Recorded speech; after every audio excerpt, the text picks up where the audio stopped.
இந்த ரெசின் ஆர்ட்டோட டேரெக்டாக கடையில் வந்து கஸ்டமர் கொடுத்துட்டாங்க. 2-3 பேர் என்கிட்ட கேட்டிருந்தாங்க, எப்படி ஸ்டிக்கர்ஸ் ரெடி பண்ணுறீங்க, எப்படி ஃபோட்டோஸ் ரெடி பண்ணுறீங்கன்ட்டு.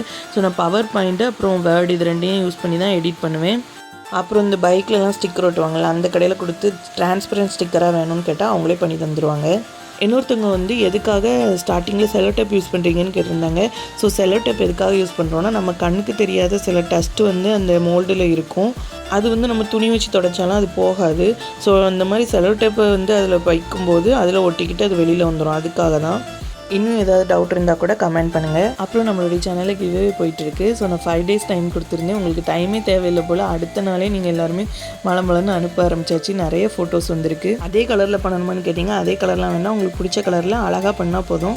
ரொம்ப நாளாக டெடிபியர் பண்ணணும்னு நினச்சிட்டே இருந்தேன். கிளாத்லாம் வாங்கியாச்சு, ஆனால் பண்ணவே முடியல. ஸோ அந்த கிளாத் வந்து இன்றைக்கி தான் யூஸ் ஆகிருக்கு. பேக்ரவுண்ட் எப்படி இருக்குன்னு கமெண்ட் பண்ணுங்கள். தேங்க்யூ ஃபார் வாட்சிங்.